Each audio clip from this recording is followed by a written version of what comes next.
Здравствуйте, дорогие друзья! Я недолго думал о том, как назвать это видео. Я назову его просто «Украинская журналистика». Наши коллеги на Старом Западе посоветовали Ольге Шарий получить удостоверение международного образца. Журналистское удостоверение – это необходимо для ряда наших проектов, опять-таки совместных с европейскими товарищами. Дело в том, что существует Международная федерация журналистов, и будучи членом союза или ассоциации, которая уже входит в состав EFG, вы можете иметь право получить международную карточку EFG. Это самая лучшая аккредитация в Европе считается.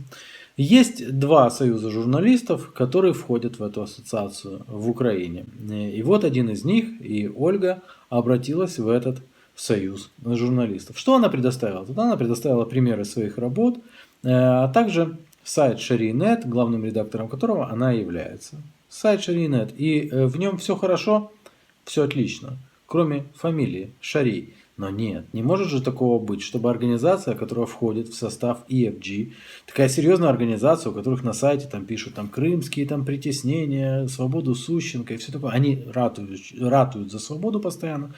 Не может быть, чтобы по политическим основаниям они просто отказали человеку, который полностью соответствует всем критериям. Такого не может быть. Может. Они, конечно, отказали. Состоялось заседание, и на этом заседании присутствовали 7 человек. И один из этих присутствующих 7 воздержался, а один, респект ему и уважуха, я не знаю, по какой причине ты решил пойти против этого стада, но один человек проголосовал за. Я не знаю, опять-таки повторяю, что это за человек. Присутствовали следующие товарищи. Сергей Штурхецкий. Он работает в Ровненском медиаклубе. Андрей Богатырев, с этим потом отдельно пообщаемся. Шеф-редактор «Заря газета». Слышали о такой? Я тоже не слышал. Владислав Савинюк на Свобода ФМ. И Татьяна Локацкая. Это медиа-юрист в профсоюзе журналистов. И Игорь Чайка. Это, собственно, глава организации. Глава организации решил посвятить Ольге целый статус. Тут такая история приключилась. Комитет НМПУ проголосовал против приема в медиапрофсоюз Ольги Шарий. А тут на Фейсбуке пани Ольга-то и ее друзья начали требовать объяснений. Претендентка объяснила, для чего ей нужно членство в одной из организаций. Она сама, как она сама назвала, псевдочестных организаций. Ну, в принципе, да, она не скрывала, для чего ей нужно членство. И, в принципе, если это такое требование международной организации, то почему бы и нет? Оно не соответствует каким-то критериям. И дальше он добавляет. Таким образом, дальнейшие объяснения и диспуты считаю бессмысленными. И от всей души желаю найти Ольге Шарий надежных попутчиков. Далее я приведу цитаты отдельных журналистов. Вот это один из тех журналистов, которые присутствовали на собрании. Не обращайте внимания на прокремлевских курв. Много чести. Курва – это что-то типа проститутки. Прокремлевская вы сами знаете, что без сомнения с подробными объяснениями мы вот это вот уже завтра, я полагаю, предоставим туда как раз-таки, для того, чтобы они понимали вообще уровень журналистики в Украине. Это один из членов вот этого вот профсоюза, и он принимает решения. А вот это вот глава правления в Национальной ассоциации украинских медиа. Если они будут, если пойдут угрозы, потому что такое бывает, сразу же подавайте заявление, рассмотрим на совете. Угрозы чему? Ваш мозг останется неушкодженным, друзья мои. А мы отправляем нашего человека с удостоверением Шарий.нет для того, чтобы он получил удостоверение вашего профсоюза.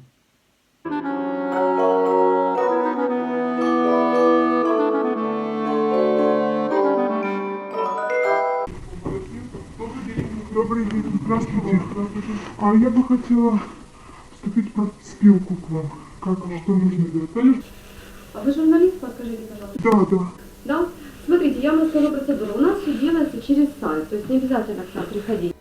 Что там заявку надо, да? Как вы знаете наш сайт? Ну да, я закрепила журнал НПО «Окей». Да, там вступите, там вы пишете заявление, вот, и присылаете все необходимые вот, как бы, ссылочки на публикации ваши. Там вступ собачка НПО.ua. То есть даете свои ссылочки на публикации и, по-моему, что-то там вкратце о себе пишете. Вот я точно не помню. В общем, на сайте эта информация, она лежит. А неважно, на каком портале работает человек. То есть это не имеет значения. Любой украинский портал, где человек работает. По-украински. А, то есть можно и зарубежные какие-то европейские? Да. Ага, хорошо.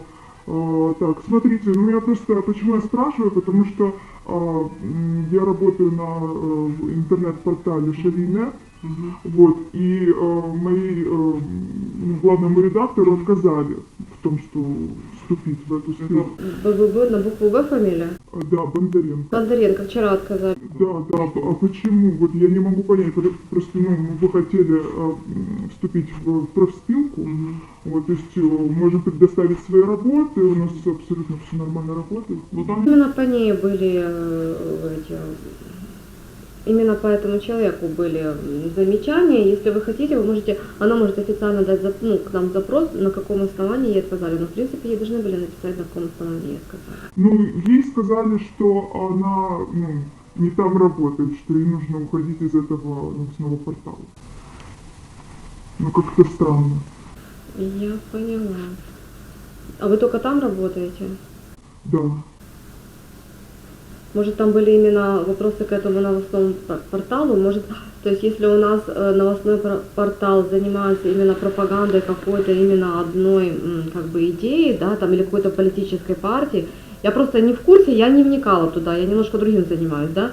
То есть, если вдруг мы видим, что это, например, какая-то политическая партия завуалированная, или это пропаганда какой-то политической партии, да, то есть, когда не идет именно журналистика в чистом виде, а когда какое-то предвзятое, да, вот именно... Да, но там такого нет, в том-то и дело, и поэтому очень странно, я так подумала, так неужели и мне откажут, если главному редактору отказали, поэтому я хотела прийти уже пообщаться с кем-то, или к кому обратиться, потому что странный ответ, знаете, что вы работаете не там, где надо, а где надо, ну, то есть мы же занимаемся журналистской деятельностью, поэтому очень странно.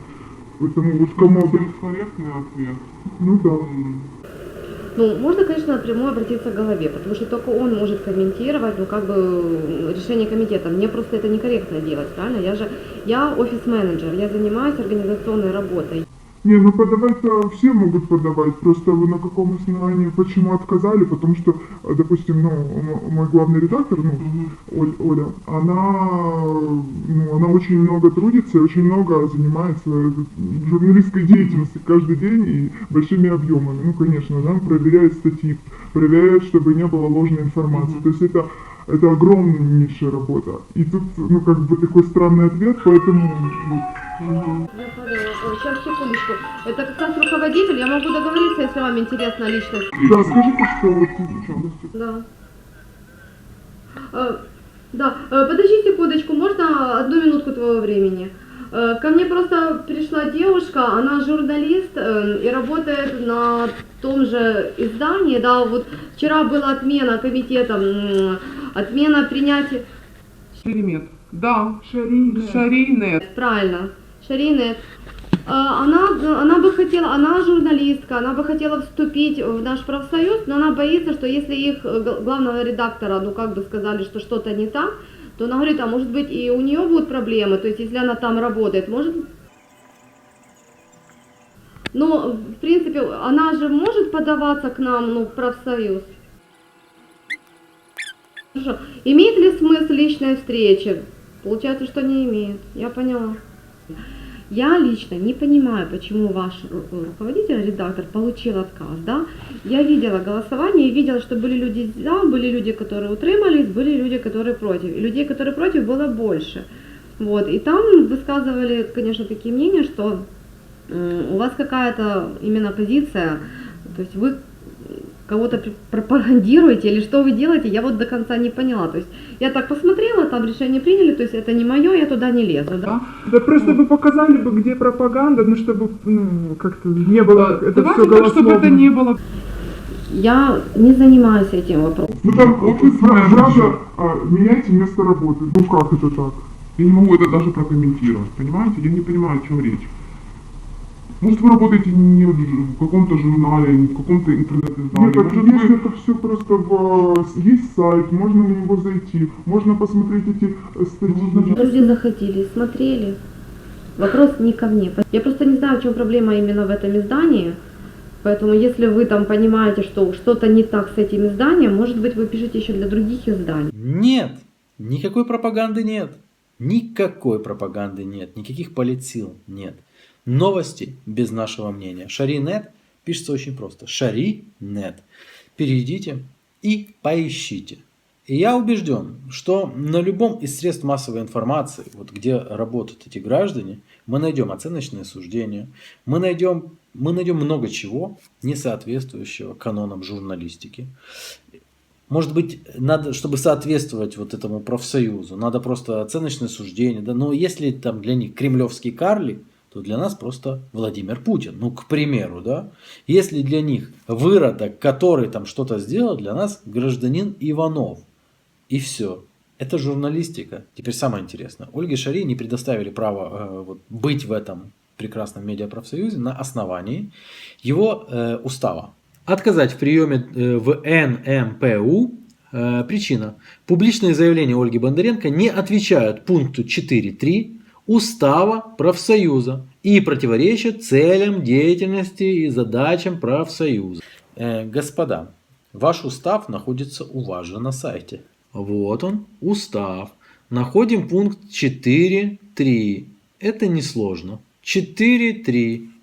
Эврика. Принятие в члены профсоюза осуществляется в индивидуальном порядке руководящим органом первичной профсоюзной организации при условии признания целей деятельности задач профсоюза, положений настоящего устава и других документов профсоюза, учредители первичной организации в случае отсутствия на предприятии, бла-бла.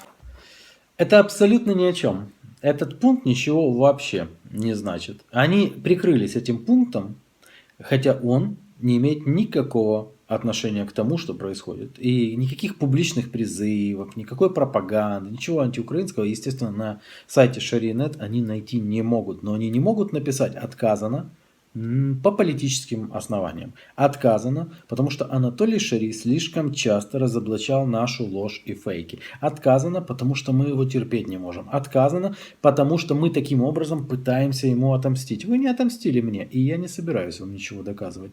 Мы здорово повеселимся в других организациях, в европейских. Оттуда мы будем получать ответы, мы будем добиваться рассмотрения данной ситуации там. И это будет весело. У нас свободного времени. Вот столько. Поэтому это первая серия. Пока, журналисты.